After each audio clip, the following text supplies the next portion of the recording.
What's up, YouTube? Northeast here for a little post finals video. So, the Lakers have won. We are officially in the NBA offseason. LeBron has won a championship with the Lakers. That must mean that his Lakers rookie prism prices must be going just crazy. People must just be printing money with this thing. That's how it works, right? Well, not exactly. So, today we're going to take a quick look at some key post-finals cards, mostly centered around the Lakers. Some LeBron stuff, some AD stuff, some Tyler Hero stuff. Kind of talk about what's going on, why it's happening, et cetera, et cetera. So, the base prism, 2019, LeBron, first Lakers prism. Much talked about card. The prices for this back when the NBA first came back were absolutely crazy. I made a video about it then and said, this is absolutely crazy. You should probably think about selling these. And it's pretty much only gone down from mid-August to this point. What I have up here is a 30-day chart going back to the 1st of September. So this is kind of post the, I don't want to call it the bubble bursting, but the market kind of semi-renormalizing. And I mentioned this in the Sunday morning video, I think it was, about you need to try to be ahead of this stuff in regards to selling it. A player winning a title or even being in the running for the title doesn't necessarily mean their card prices are going to spike. Or they may spike for a split second and then go right back down again. So I pulled a couple different examples, and I pulled some from a couple different sports actually as well. So first we see the LeBron here. On this 30-day chart, its highest point was actually back September 14th. This is PSA 10 base prism, was $313. As of this morning, it was selling for $215. The day before they won the championship, or the day of the championship, or yeah, the day before they won the championship, it was going for $214. Here's the big spike from him winning the title. It went from $214 to $235 and right back down to $215 again. There's your $15 spike. Congratulations, you covered shipping costs. In most cases, and this is what I say about a lot of this stuff, you are better off to try to sell early rather than late. Here's what happens. Everyone and their sister was sitting on this card, waiting for the Lakers to win the title, along with anything else in LeBron on a Lakers jersey. And then Sunday night rolled around, and every group I am in was Lakers LeBron stuff, Lakers LeBron stuff, 80 Lakers stuff, all that crap everywhere. The market gets flooded with all this inventory. So people have been holding this stuff to try to sell it. This is it. My time has arrived. The confetti is falling. It's time for me to sell my LeBron Lakers stuff. You and everybody else. So everyone wants to move this stuff because they don't want to hold it all off season. It's LeBron base cards from his 16th year or whatever the heck he's in, and random inserts and, all this other nonsense. So everyone starts undercutting each other. And then the prices immediately fall. So this is the price movement chart here on Market Movers that shows, its peak was in early September. And if I blow this chart back further, its peak was well before this. But look at a little bit of a smaller sample size here. And you can see essentially the best time to sell this card was the Western Conference Finals. You could see during the tail end of the Western Conference Finals, then it went up when they officially clinched, was at its second peak, I guess. And then it basically went straight down from there. So no matter what was going to happen, say they lost. If they lost, this card's for sure going down. They won, the card went down anyway. And I don't want to hear all the social justice nonsense and all that shenanigans. That has nothing to do with his prices going down. He's been extremely politically minded for years, and anyone that was going to be off of him for those reasons is long off of him already. So this was your window. The Western Conference Finals was your window. And then it immediately went down. To back this point up, let's look at Market Movers has added a cool little number of sales chart to go along with it. So let's switch over to that by clicking this button and look at that. It peaked yesterday. I'm sorry, Sunday. Sunday/Monday. Depending on, this is Sunday, the 11th, and Monday is the 12th. Today's the 13th. So there's where it peaked the last 2 days. That's the number of sales chart. Let's flip that back over with the price change chart, and it's the exact opposite. It's going down. Number of sales going up, price going down. So it's a supply and demand game. Good old economics that I had to take 6 times in college to pass it, coming through at its finest. Let's move off this card because it's been talked about to death. But essentially, that's the point. I've been seeing a lot today. Oh my God, LeBron won and his prices are going down. How could this happen? Because the market's flooded with inventory. That's how it happens. Let's look at AD. Heads into the Western Conference, or build up Western Conference Finals, levels off. They officially go to the finals. It peaks, and then it starts going fell off a cliff. Now this one's actually not necessarily number of sales related. His stayed relatively flat, but there's also not a lot of this card either. This LeBron, there's 3,000 of. This AD, his rookie, there's only 1,000 of, but it's the same thing. They won the title and his prices went down. Here's the deal. These guys aren't playing for 3 months. Nothing cool is going to happen. The card market is based off of hype, exposure, and being able to watch the guys play. No one's playing for the next 3 months. Anyone that's not selling right now is basically geared up to hold long term. And by long term, that could be an entire another year, or it could be 10 years.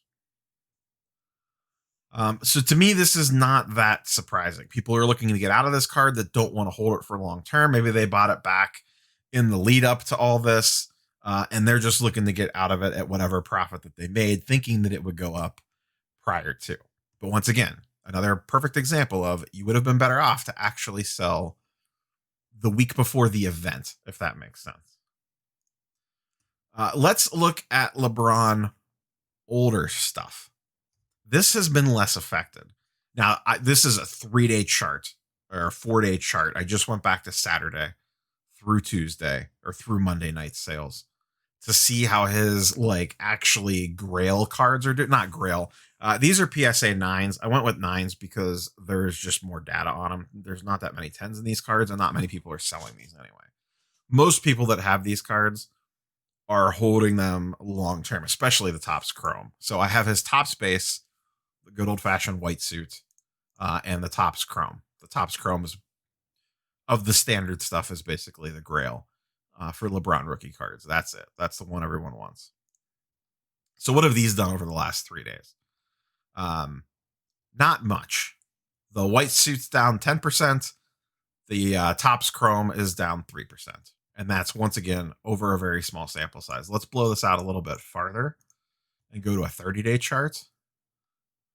And over the last 30 days, once again, not down very much.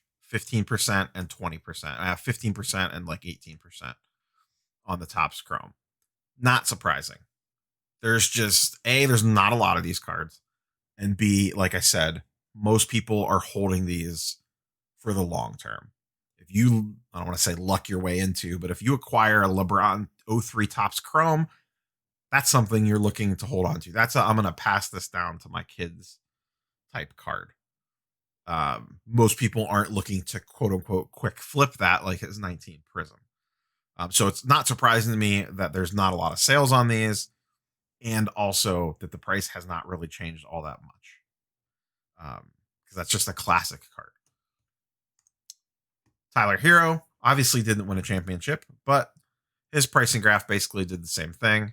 Essentially walked off a plank, and it had been trending that way anyways. Once again, if you bought big into Tyler Hero, hopefully you didn't do it here when he had that big game in the Eastern Conference Finals. Hopefully you did it prior to this and you sold here. It was pretty clear that they weren't going to win the finals. I mean, they gave him a game. I guess they could have given him a better series if Bam would have been healthy and Dragic would have been healthy. Who knows what would have happened. But the odds were stacked against them anyways. But this is another perfect case of even if you thought they were going to win the title or that they had a chance to win the title, that card was probably going to go down anyways. And now it's dropped off a cliff. This is going back 30 days, and over 30 days, it's actually down 20%.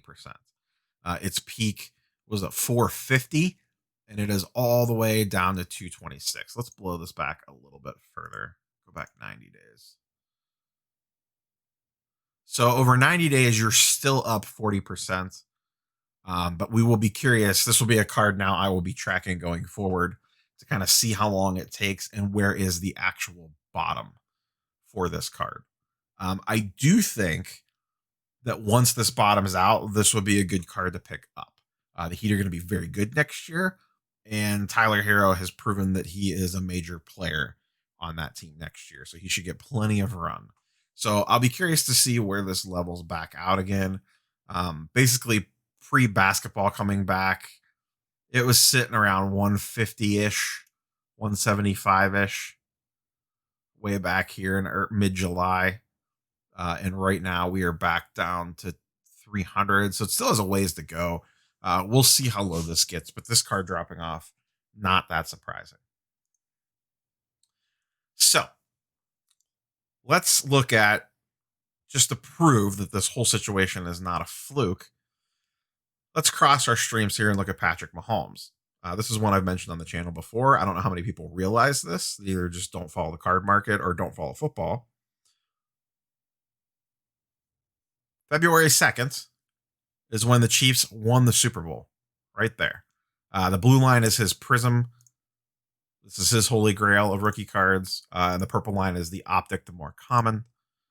There's a huge price gap between these two cards, but these are the two most desirable rookies. You could see here, his prism peaked on the day of the Super Bowl, and then the next day dropped. It went up to 1,700 and then immediately went back down to 1,400.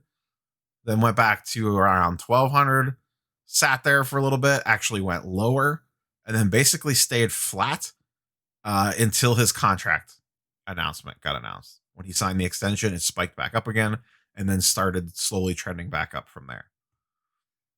So you can't say that this is an NBA specific thing. This is just a thing.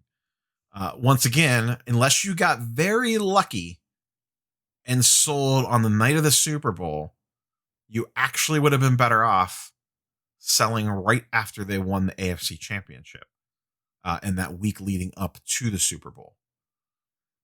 So let's see. They won the Super Bowl on the 2nd. So I believe, I don't know the exact date of the AFC Championship game, but it would have been right around here somewhere. And then you can see they dipped down slightly and then immediately shot up. But depending on where you bought in at, this was your window to sell right in here from the 18th-ish, 19th-ish up until the day of the Super Bowl. Trying to sell in that thin of a window is very hard, especially for now on a base prism like that.